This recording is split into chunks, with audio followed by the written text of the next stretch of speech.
Hello, my name is Sherry Avila, and I will be your hostess today for Avila Fine Arts. And we have with us today as our guest, David Lee Csicsko. And David, I originally met David when I was at Loyola University Museum of Art. He had an exhibit there.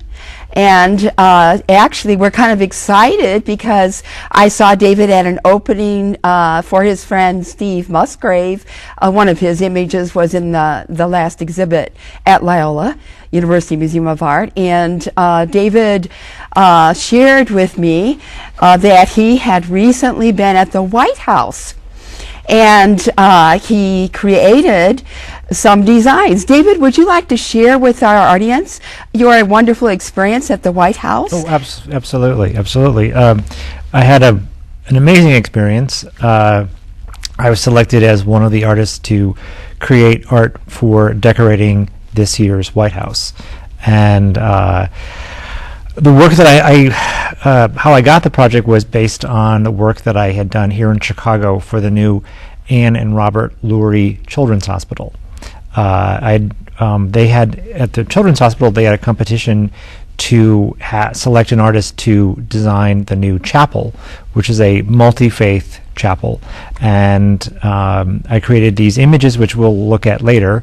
But the people who are in charge of decorating the White House is a company in Chicago that was appointed by the First Lady, and it's called Agency AE. And the people at that particular agency produced the gala when the Children's Hospital opened. And so a woman named Gabrielle Martinez saw the chapel, and it was really, she was the one who had the vision. Let's give David a call and see if he'd like to work on Christmas at the White House. So she called me, and I said, "You've just asked the right guy to do this." And she had suggested that I create some sort of stained glass wreaths for the White House for the East Corridor. And so we have that stained glass wreath. Yeah. That's that round stained glass. That'll be that. I saw how beautiful that was. So they should be bringing it up there. Yeah. So I made 4 windows like this. I designed them. They hang in the East Corridor, which is the entryway to the main part of the White House. And all of the guests, whether they are working on official business or visiting the White House as a guest, would pass through the East Corridor. And they were made here just outside of Chicago in Riverside by Dave Condon, who has been making my stained glass windows for the last 12 or 13 years, maybe even longer. And they're very special windows. They also feature glass made from all over the country. I thought this is a really great opportunity to showcase American-made ingenuity and craftsmanship. So I did my research, and I found a glass company in Kokomo, Indiana, and I asked them to make some special rondelles for the White House. Contacted another artist outside of Pittsburgh, who his name is Jim Lower, and he creates these wonderful glass rondelles out of recycled Pyrex dishes. So I wanted him to be a part of it, and then I contacted another artist in Boston, and he made some pieces. So we made 4 very large, round stained glass windows to hang in the East Corridor, which overlooks the First Lady's garden. And they're 4 feet in diameter, and we had frames, specially made frames, made in Tennessee, which were then shipped up to Chicago. And I wanted everything to match, and I wanted it all to look like it had always been there. I wanted it to look fresh and new, but I wanted to feel right at home at the White House. So I did some research and found the exact paint color that's used for all the trim in the White House. So we got the same paint and painted the wooden frames in the same white, and then inserted them into the windows, and then they were hung by former Marines, and they're solidly hanging, although they're probably down now because Christmas is over. But they were there up for the entire holiday. And when you were there, you actually met or worked with maybe Michelle Obama? I was really, really fortunate to meet the First Lady at the reception. So I worked there for 2 days, putting and overseeing all of the work that we had done. I had teams working all over the country on these projects, from the stained glass windows, which were made here in Chicago, to tiles and decorations, which were made in Oregon via San Diego. A friend of mine, Aaron Adams, who I was trying to work with as many teams as possible. I thought this was a great opportunity, and I've been really fortunate to work on a lot of projects that are quite special. But I just thought this would be really great to sort of share this wonderful project with a lot of people. So my friend Aaron Adams, who makes my mosaics in San Diego, connected me with a ceramic tile person named Keybach Tile in Oregon, in the middle of the mountains in Oregon. Suzanne Renfield makes them, and here's one of them. I hope you can see it. Yes. Okay, good. So this is an American eagle that I designed specially for the White House, and it was made into planter boxes, which I designed, and small topiary trees were in them. And they were produced by two Irish carpenters I know in Chicago who made them, and they were hand-driven to Washington at Thanksgiving time. And then for 2 days, I just oversaw everything going up. And it was really a special project. Also, another special part of the project was I wanted to make a pillow for the president. So I thought they would like this American Eagle design. A friend of mine, Mary Donaldson, who lives in Cincinnati, Ohio, a really good friend of mine, does needlepoint and has been for years saying, please let me take one of your designs and turn it into a needlepoint pillow. And I thought, let's make one for the White House. So I came up with a design that's similar to this design, and it's a field. The pillow is about this big. It's like 22 inches by 16 inches. It's a field of red, dark red, blue, and green stripes with a white design of an American eagle. And she spent about 6 months making the needlepoint. And then she called and said, David, there's no one to turn it into a pillow. All the women who do this in Ohio are busy. I don't know what we're going to do. So I called a friend of mine, Alfonso Bucari, who frames things, and I thought, I bet she knows how to block needlepoint. So I called her up. We flew the needlepoint to Chicago, had it sent to her parents, who are Sicilian immigrants, and they gave it to Alfonso, who was also born in Sicily, but she's an American citizen. She blocked it, and then her husband, who's a recent Romanian immigrant, drove it to where he works, where he's a engineer in one of the buildings on Michigan Avenue. I picked it up, and then I got in a car and I drove it to my sister in Indiana, who then turned it into a pillow. So it takes a lot of people and many states and lots of nationalities making a president's pillow. Wow. That's awesome. Yes, I was really excited about it. And I was delighted to see it placed on the president's bench in a room that's known as the Palm Room. And so it was quite exciting to see it actually. I carried it by hand on the plane when I flew to the White House, and then I guarded it while I worked there, and then finally I got to see it placed, and it was really quite a thrill. Very, very special. So let's see. You have the trees that you designed out in the... the trees they're these white cutout trees, which you have Yes. an image of, and they're 10 feet tall. The white trees are are 10 feet tall. Yeah, and what's unique about the trees is that, again, it was made, I designed it here in Chicago, on my computer in my studio, right in the heart of the loop, right at where the L tracks meet Wabash and Adams, and I designed it on the computer and then sent the design to a company that uses laser cutting, and they were made in Maryland and then painted with marine paint to hold up to the elements. They're 10 feet tall, and then they were assembled, and they grace the First Lady's garden. So they're painted with marine paint? Yes, to hold up to the elements. Oh, that's interesting. Yeah. And they're sort of cutouts, two flat cutouts that sort of sandwich in and stand up, kind of like the way you would make a paper doll stand up. Two flats with lots of lacy cutouts. And it was really exciting to see the Washington Monument through my tree, which was really, really special. Yeah. And also then I saw how beautiful the shadow was on the White House lawn, and then I turned around and suddenly I could see the White House through the trees, and the tree happened to be one of my trees, and that was very, very special. And that tree will withstand almost any weather. Is it only out there during the holidays? I think well, I designed a lot of things to not be too Christmassy so that they could maybe have a longer shelf life. So so we'll see. But they do look like holiday trees. So, yes. But hopefully next year maybe there's a possibility they'll make an appearance somewhere else. Now, also back to your round stained glass window. Mm-hmm. Did you say that you got the paint chips or the actual paint numbers or colors Yes. that they had at the White House? Yes. So that you could match those colors? Right. Well, it's just the frame. The frame is white, but it's a particular white that was Shade of used white. for the trim in the White House. Yes. And so then when we made the planter boxes, the small ones are about that big, but the big ones are about this tall. So they're like 3 feet tall.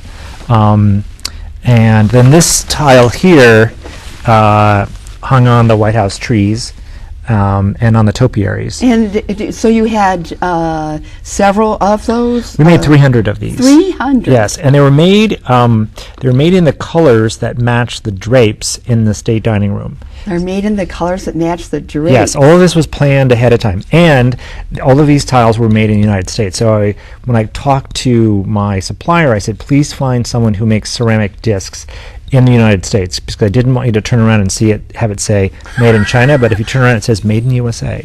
So the whole thing was totally American. Wow.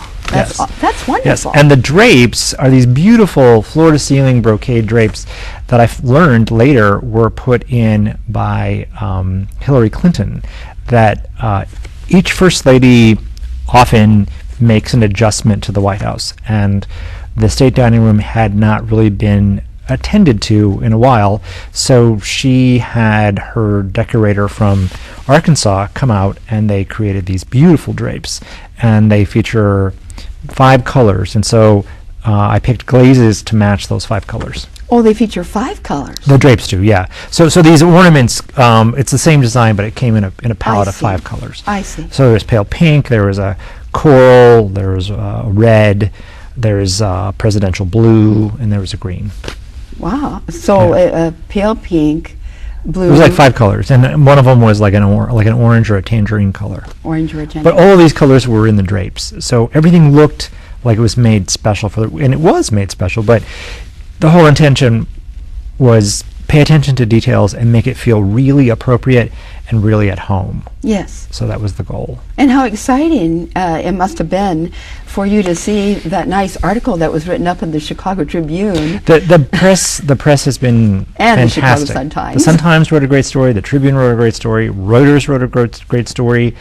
The Reuters story was translated into Chinese characters. It was printed it was featured in China. It was featured all over the place. And all of these newspapers picked up on it. Time Out picked up on it. A bunch of wonderful, wonderful press. And being here today with you. Well, congratulations. Thanks. What a wonderful experience to be able to go to the White House. Thanks. And to be able to be involved, in a very intimate way. Yes. Yeah. I spent a lot of time with the dog, which was really nice. It was really nice. The first time when I was working in the East Corridor, where the round stained glass windows hang, all of a sudden I heard this little pitter-patter, and I turned around, and there was Bo, the national dog, and I went, it's the dog and me, and we're the only ones here. Well, then a few beats later, the trainer came by. But so I wound up seeing the dog at least 6 times through the 2 days that I worked at the White House. Oh, that's fun. Yeah. And you have a dog of your own, I think? I have 2 dogs. I have 2 dachshunds. 2 dachshunds. Yes, Otto and Mr. Otto and Mr. Mr. Yeah, and I was saying that the tiles were coordinated by the woman who makes the mosaics that I design. And when I did, maybe people are familiar with there's a wonderful program with the CTA of having artists create murals and in my case mosaics for the train stations in Chicago. So it was another public competition, and thankfully I was selected, and I designed this big mural of a train, which has many writers on it. But I also snuck in an image of my dog Otto in it. So your dog Otto is in the Belmont. He's in the Belmont, including the president. One of the small little cameos. It features big cameos and small cameos of people with striped faces. And one of my sort of goals or vocations or agenda is to really try to explore diversity, because we're a very big, diverse city with lots of people, and I wanted everyone to be able to see themselves in the mosaics. So I came up with this concept of making striped faces, which I think was a great idea, because that way I kind of didn't have to worry about matching realistic skin tones, even though what I do is very stylized looking, but I want it to have a human element. Yes. And I try really hard to, with what I do, make it easy to relate to. Yes. That's a real goal of mine. Yes. You talk about diversity. Actually, I used to serve on the diversity committee for the Girl Scouts of Chicago, because my daughter was involved with Girl Scouts, and they had asked me to do that. And my daughter, in fact, produced that's how we got involved with CAN TV, actually. She produced a diversity video. Oh, great. Many moons ago. Yeah. But anyway, also on diversity, if you go back 8,000 years or 30,000 years, we actually were all pretty much in the same place, right, more or less, according to National Geographic. Yes, we all according came to out of that Africa. research. Yes. And then we either took a left into Europe or a right into Asia. Yeah. And it's sometimes when you go back 8,000 years or 30,000 or whatever it turns out to be, depending upon where you went for your test, you have some amazing results, because I recently got my ancestry DNA test. Really? And I wasn't a bit surprised by Northern European. Yes. That was to be expected. Yes. The thing that surprised me the most was the Southwest Asian. Wow. Which turns out to be kind of countries like Lebanon and UAE and so forth, or what I would almost call the Middle East, but they called it Southwest Asian. Yeah. And so that was surprising. And when my husband got his ancestry DNA, which we actually went through Ancestry.com to get his, his had 42% Native American, which was really interesting, but something like 14% Scandinavian, wow. which again, the 14% Scandinavian was quite unexpected. Yes. And then he had a 25% Mediterranean. Then he had 17%, which was unknown. So there's a percentage of my husband that's unknown. But the point is that if we go back 8,000 years or 30,000 years or whatever, we are all mixed together. We're not just one, ethnic group, even though we may think we are. Yes. Well, speaking of going back, many years ago, I was lucky enough to, a couple of years ago, 3 years ago, I went to Egypt, way before all the things that are going on in Egypt now. But I took a trip with my parents, and a friend of mine went on the same trip with his mother. And it was really amazing, because I'm so involved in the arts and I love drawing. And before I went on the trip, my friend said, well, what sketchbook are you going to take? And I hadn't even thought about taking a sketchbook, but I did take a sketchbook, and I drew every day on the trip in Egypt. I was there for about a week and a half, and it was amazing to be in these ancient tombs and see the first sort of renderings of art kind of coming to life, but going back thousands of years ago. And we were in a temple. It could have been like the Temple of Isis. It was a temple that was like a short stop on the Nile. And we got off. We were on a boat on the Nile, got off, got into some buses, drove to this temple, and in the ceiling you could see the goddess of the night, who puts the stars into the sky. And they were 5-pointed stars. And suddenly I thought, this is probably the first representation of the star as we know it, growing up with the star on an American flag, which is a 5-pointed star. These were 5-pointed stars that this artist had decided to depict as what a star looks like. And then a few days later, I was walking through the Red Sea, and I kept coming across 5-pointed starfish. And it all made sense that an artist probably first saw the starfish in the Red Sea and then had looked up and made some sort of a decision to make this connection. But to see it painted on a tomb that goes back thousands of years was just really grounding and really exciting. Yes, that is exciting, and it actually brings back to what I believe you had said to me before, that you have made a lot of connections with nature. Mm-hmm. For example, going to your children's memorial, Laurie Children's Hospital. Let's see now. What is that now? The chapel is a multi-faith chapel at Ann Laurie Children's Hospital, and they when I was approached to be a candidate to submit designs for this competition, they had done an exhaustive search and research of what is appropriate, what will work with all the variety of faiths, what are the do's and don'ts of designing a sacred space, but making one that everyone feels welcome. So one of the decisions they came up with, that there would be no representation of sacred symbols. So there'd be no crosses, no Star of David, no crescent moon. It would just be nature. And so when I first heard this, being somebody who really likes to sort of explore diversity, I thought, I could do these beautiful images of all these different trees with birds in them, representing the variety of children who come there. They said, no, there can't be any animal imagery whatsoever, because that won't work with the Muslim community. But images of flowers and trees and water are very acceptable to all the faiths. So one of their criteria was, we really want to create a very quiet space, but we really want it to feel like you're in a children's hospital. So I just sat down and started to draw, just with a pencil and a notebook, and I just drew images of trees that to me were playful in that sort of childlike sensibility.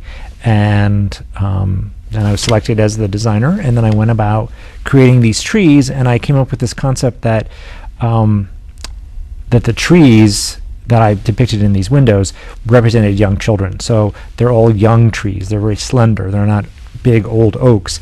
They're trees that are youthful, with the concept that hopefully with the care a child receives at Children's Hospital, they will mature into a healthy adult and live a long life. So they asked me to come up with a title for the chapel, for the artwork, and so I called it Forest of Hope. Forest of Hope. Yes. I saw that, and I actually happened to be at Children's Hospital.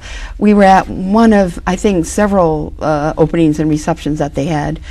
It happened to rain the day we were there, outside waiting to get in. But rain or snow or something awful. But anyway, when we got in, we were so excited, and particularly excited when I recognized the style. Yeah. And I said, who's the artist that did this? I think that's David Csicsko.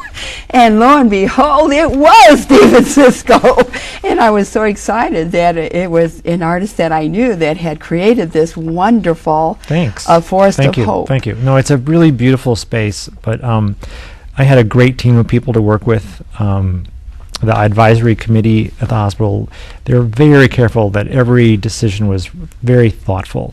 And then Dave Condon in Riverside at Colorsmith Stained Glass, who made the windows for the White House, made all of those windows. And then there were some small mosaics in the chapel that were made by my friend Aaron Adams that I designed. So I designed everything. And so when I had finished the mosaics at the Belmont L, someone was interviewing me, and a man walked by and said, well, did you actually make it yourself? And I said, no. And he goes, and he just walked away. And I just thought, an architect doesn't build his own buildings. You work with teams who are great at what they do, and you oversee it. You're sort of like the father or mother of the project. Yes. Now You're the shepherd of it. You did another hospital, Bronson Hospital. Bronson. Yes. Hospital in Kalamazoo, Michigan. Yeah. And let's see if we see that image of the Bronson. That's it. So that's a big mosaic that's 8 feet tall by 24 feet wide, and that's the entryway to the hospital. And then after you see that mosaic, you'd sort of turn a corner, and then there's a 90-foot mosaic that runs the whole length of the corridor. And actually, I remember that was one of the smaller images of it, a replica or a small image of it, a photograph probably, that was on exhibit at Loyola. Yes, yeah, I had just finished that project when the show at Loyola came about. And I've been very interested in bringing images of nature into hospitals and also into sacred spaces. So one of the great things that happened when I had the very nice show at Loyola University at Luma was that a pastor saw the work in Chicago and contacted me, and I wound up redesigning the entire church in Northwest Indiana called St. Maria Goretti. And so I designed images of trees in this very handsome contemporary church. The church was built in 1978, so they're celebrating like a 35th anniversary or 30th anniversary. And so I worked on helping renovate and sort of weed out what didn't make the cut. There were some beautiful things that were from the 70s, and there were a few things from the 70s that looked too 70s, and it was time for a change. And so thankfully the pastor, Father Niblick, and his community really embraced the idea of this tree imagery, and it's a beautiful, beautiful space. And so when I won the commission to do Ann Laurie Children's Hospital, I took the art committee to see this church, and they were smitten with it. They really, really liked it. I think the tree is such an important symbol. Honestly, I remember distinctly, perhaps you did too, when I was a child, I had to memorize, I think that I shall never see a thing as beautiful as a tree, I believe, by Joyce Kilmer. And also, as life goes on, even then, I don't know if I even appreciated that poem as much as I perhaps appreciate it now, at this stage in my life. And also, so many cultures, I know the Celtic culture has revered trees for years, and many cultures, because what do trees provide? Shade. Right. They provide, when the wind blows the leaves, there's this wonderful feeling of being a part of God's plan. Yeah, yeah. You're part of nature. Right. But I know you also did something, as you were talking about Loyola University, at the nursing school. Yes, a new project that I did at Loyola which is a really unique project.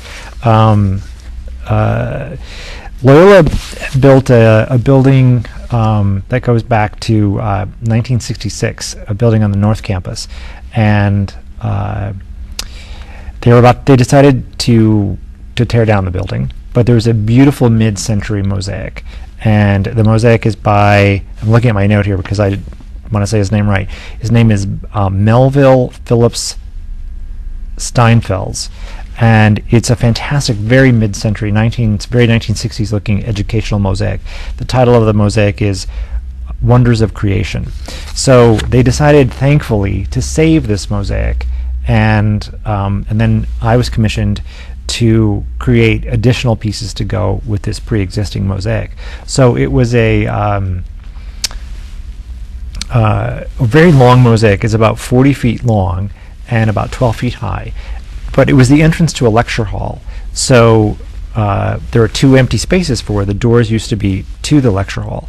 So the challenge was, how do you make something that's contemporary work with something that was made in 1966 and give respect to the work, because I really thought the work was lovely. And so then it took me a long time to come up with a solution. But I was working in my studio, and over the corner of my shoulder I saw a poster I had done for a library project, and I thought, and it was actually a poster celebrating the African American author Walter Mosley, and so he's a science fiction, or sometimes writes science fiction. So I created this for that poster. I created an image that was a very masculine, sort of African mask-looking face, and I thought it needs something like that, something that's sort of simple. So I thought, if you go to nursing school, because they were going to put it in the new nursing school that they were building at Loyola, which just opened in October. If you go to nursing school, you go to treat people. So in most cases, you have women and you have men. And that would be the students. So there are male nurses and female nurses. So I thought, let's really ground it and just create something that becomes universal. So I did these very simple, very sweet, poetic, large 8-foot faces that are placed into the old holes. And it works beautifully. So I used all the colors from the old mosaic, but it really feels like very appropriate. So that you knew the nurses were there to heal. Exactly. Or to participate in a healing, and so therefore you tried to pick colors, or the colors were already... The colors were predetermined to work with the older mosaic, but I made a decision that I thought, I think the people in the two heads should have brown as the color, so that they sort of become everyone. Yes. And so, thankfully, the president of the university liked my idea, and it worked out quite nicely. So they just become a stand-in for everyone. Yes. They're not Caucasian. They're not African American. They're not Asian. Yes. They're just people. Yes. Human beings. Yes. I know that you have works at several, or at least 3 different churches, because when you originally exhibited at Loyola University Museum of Art, another docent who's no longer with us, Mary Griffin, and we went to those churches. Yes.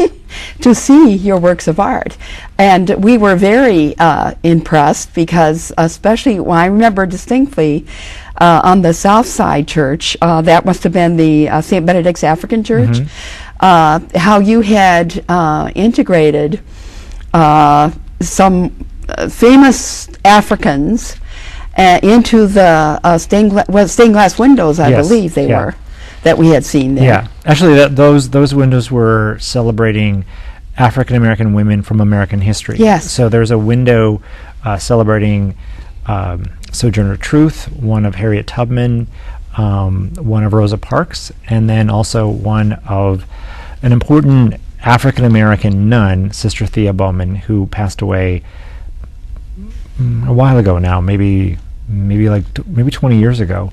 But she was an important person because she really brought a sense of storytelling, and she was from the African American South. She was from Mississippi, and she brought her own presence into the Catholic Church, which was just great and was really embraced by everybody. And so she is celebrated in several parishes around the country.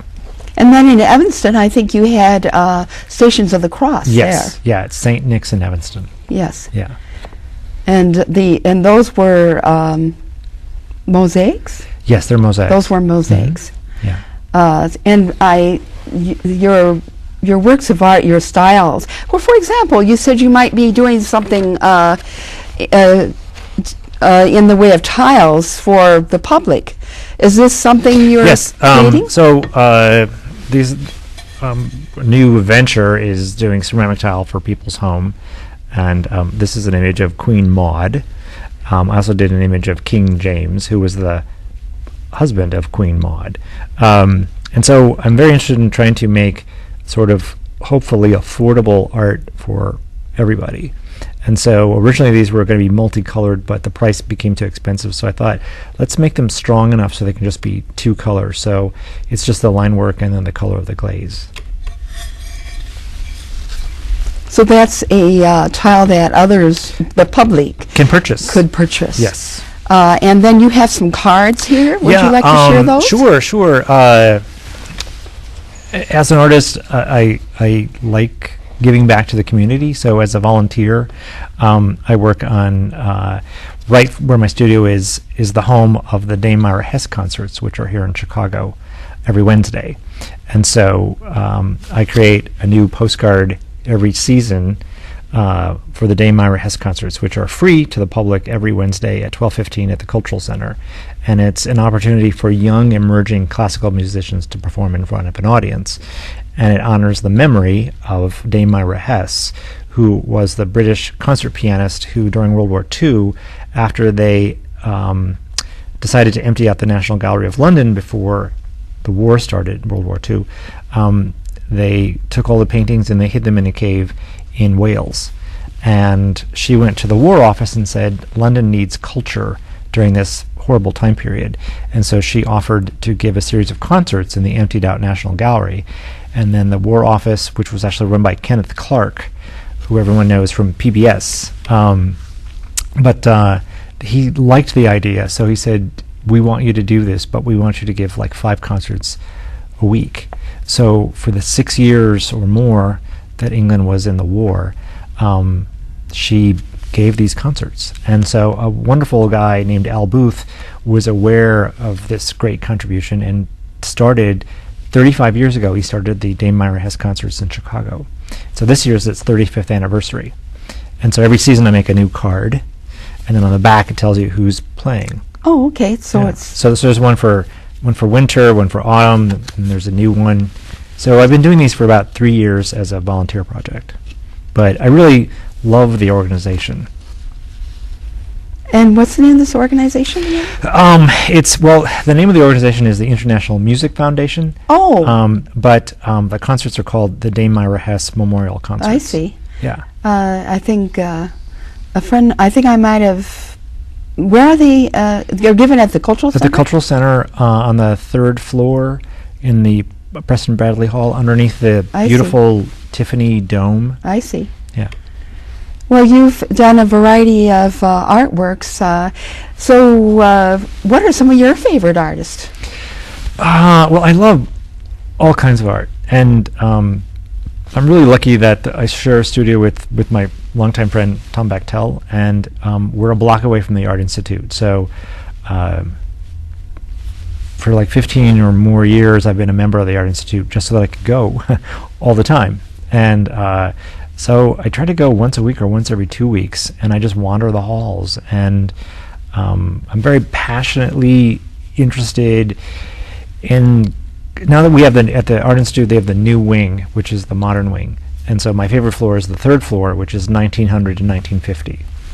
So I love the work of the Cubists and all the Italian futurists and the different movements that were all sort of springing up at the same time, each country doing a different version, but simultaneously sort of making similar decisions. And you can really see ideas happening. But I also love the older arts, really, really old arts. So I love the African section, and I love what's called the Amerindian section, the pre-Columbian art. I love looking at the earliest imagery that's put down by an artist. I find that really fascinating. Actually, the Cubism art, I think you've been influenced by that. Oh, absolutely. All of your Yeah. art has that influence. Oh, it definitely does. It definitely does. Definitely. And at the same time, I also really love Greek and Roman art. I love profiles. So I love the Greek vases, and the black lines on the terracotta with the white. I love the simplicity. Oh, and of this that. Was another piece of artwork you did. That's at Geminus, which is a mental health center in Northwest Indiana. And it's a fantastic mosaic that I designed, and it's 30 feet tall. 30? 30 feet tall, yeah. It goes through three floors. 3 floors? Yeah, it's 3 floors tall. Oh my goodness. Yeah. So you'd almost have to see it in person to truly appreciate. Yeah, it's so tall. It's 30 feet tall, it's 6 feet wide, and it was a commission that I got, and trying to create a celebratory piece for a mental health center is a giant challenge. So I was trying to create something that was sort of serene and full of positive energy, and so there's the sun, because when you're out in the sun it feels good, and there are several faces that sort of deal with the various ways that this organization helps people have a healthier life. And you're originally from Indiana, aren't you? Yes, I grew up in Hammond, Indiana. Hammond? Yeah. But Chicago has always been my New York City, my idea of New York City. So I love working in Chicago, and I love living here too. And then, was your father an artist? No, my dad is a welder, and my mom was a very artistic person. So I got a lot of encouragement when I was little. And so, what would you say your childhood was like? How did you get into art? Well, I think I just naturally was drawn to it, and I think I have a theory that in the way that some kids are really good at sports, if they're encouraged, they'll become professional ball players, or they'll become Olympic athletes. I was really good at drawing and got attention for it, was encouraged by my family. My teachers noticed this ability to draw, and they kept encouraging me, and so every time you get encouraged, you go a little further and you stick with it, and you sort of keep going, and you sort of enter on this path. And thankfully, I met a lot of really wonderful teachers along the way who were really encouraging and also very challenging, and said, thinking about this in a different way, which you need to do as an artist. You need to be sort of challenged often so that you can figure out what it is you want to do. So I have a theory too that art is sort of like in your heart and your soul.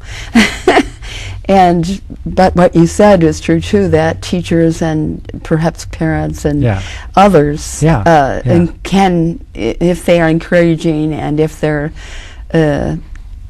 supportive of, or somehow see that's in your heart and soul, and they help you to kind of bring it out somehow. So where did you go to art school? I went to the Cleveland Institute of Art in Cleveland, Ohio. Because I know some artists have not gone to art school. No. I've met several artists who have never gone to art school. Sure, a lot of artists are self-taught, or it's just intuitive. They just express themselves. I do have training. And the Cleveland School of Art, I think, as I recall, has a very good reputation. Oh, it's a very good school. It was based on the ideas of the Bauhaus, which was a great yes, landmark school in Germany. And so the principles and concepts at the Bauhaus sort of made their way to the United States when many of the people of the Bauhaus came to the United States. And so when you were talking about the teachers and maybe going to school and so forth, is that how you found your way, or how did you find your way after you graduated out of school? Because sometimes people get a degree in something, anything, not even just art, and they don't know what to do with themselves after that. Well, I love drawing pictures for a living, and it's fantastic. I mean, I really love it, and I'm very passionate about it. And also, you have to sort of put yourself out there. You have to let people know what you can do. The phone doesn't ring by itself, and so sometimes you get a wonderful call and you feel like a golden door has opened to something that's wonderful and delightful. But at the same time, you have to make a lot of those phone calls yourself, and so I'm really lucky that I've always been able to earn a living, for lack of a better word, doing it my way, bringing my sensibility to an assignment or to a particular project.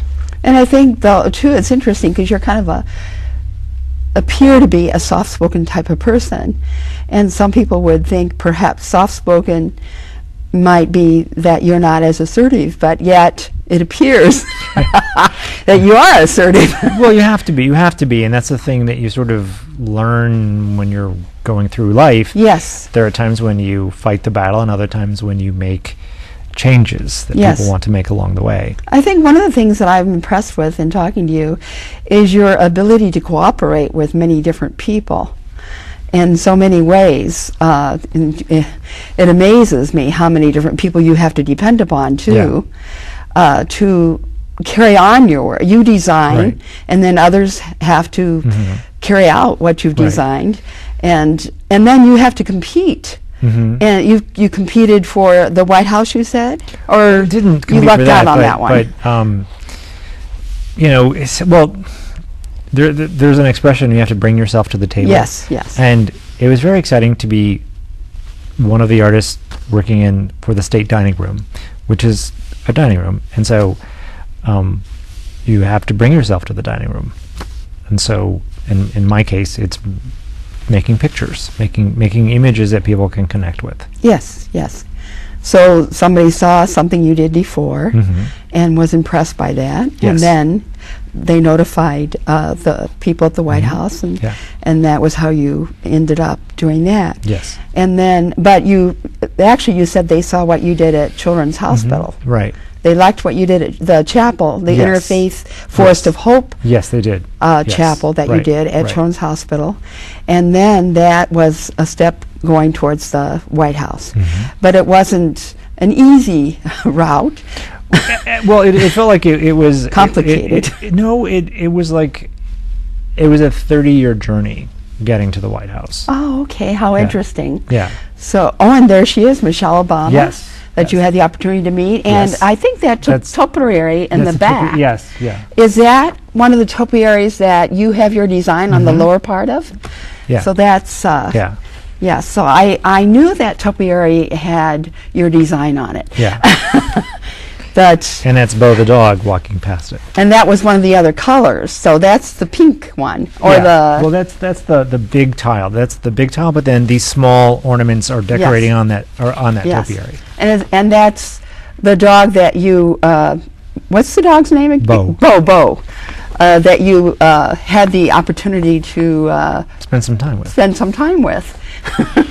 What a great opportunity, and what a wonderful life Thanks. that you've worked very hard. Thanks. I know you have. But I'm so impressed with your, as I said, your ability to cooperate, your ability to reach out to others, your ability to work hard, and your talent, your Thank you. wonderful talent. Thank you. That's in your heart and soul. Thanks. That we, all of us in Chicago and outside of Chicago now, in D.C. I have a nephew that lives in D.C. Maybe he might have already had a chance to see some of your artwork there. I'll Yeah. make sure that he sees this. Great. So he can make a point Excellent. to see that, and then he'll know he can. My nephew Ricky Avila in Washington D.C. Okay. can say, "Oh, my Aunt Sherry interviewed David Csicsko, that artist who did the artwork on the bottom of the topiary, and the art and the designs on the tree, and the tree out in the White House garden, Yes. the White House garden." Yes. So that's exciting that Thank you. we can share that with Thanks. the broader family. Is there anything else you'd like to add? What about some of the obstacles you've had to overcome? Oh, there's lots of obstacles. But you figure a way to navigate around it or get over it, and then you come out better on the end. You know, I mean, it's making a life in art is not easy. No. There are times when things are going great, and then there are times when things are just really quiet. But then you also have to sort of make energy. Yes. And hopefully it will come back to you, and there'll be more projects to work on. I mean, I love working, and I love drawing, and it's something that I hope to do. Like every now and then I hear people say, "What do you do when you retire?" It's like, I don't know what retire means. I hope to always be drawing on some level. So let's just make more pictures. Well, that's good that Yeah. you're going to continue making pictures. And so is there, what dream, so is this your dream project then, your tiles? Or do you have another dream project in mind? Oh, I have several dream projects. Okay, where's some of the other dream projects you have in mind? I'd love to put these tiles into the Drake Hotel. I'd love to redo the Cape Cod room. They don't know this yet. This is a scoop. But I love the idea of taking a classic place and making just a few changes, leaving lots of things, but just making a few changes to sort of update it. I think that would be wonderful. And I love the idea of being able to work with sort of classic places that have been in Chicago, or that was what was so great about working in the White House, was doing something with a lot of personality in this very important place. But the White House is a place for all people.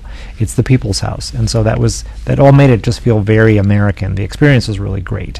But I love the idea of, working. It'd be great to work on a project in one of these great old hotels here in Chicago, or to get a project in a school. But sadly, there's no there's no money in the school, so then you wind up donating, which is okay. I do a lot of donating, and then you also get paid with other projects. So you find a balance. Yes. You find a balance. But I think what's good is you followed your heart. Oh, because totally. I know some people that they have that art in their heart and soul, but they haven't. It didn't come out. Yeah. Right. And you followed your heart, and you created the art that was in your heart. Yeah. Yeah. So that's really awesome. Oh, well, I feel really fortunate to be able to do that.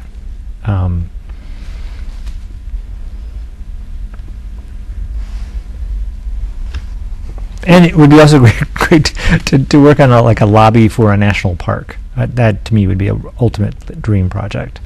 To create a stained glass window in a lodge at, say, Yosemite or Yellowstone or something like that. How did you survive at the beginning? Because at the beginning, when you first get out of school, you have no money, you have hardly You any. take every kind of job you can get.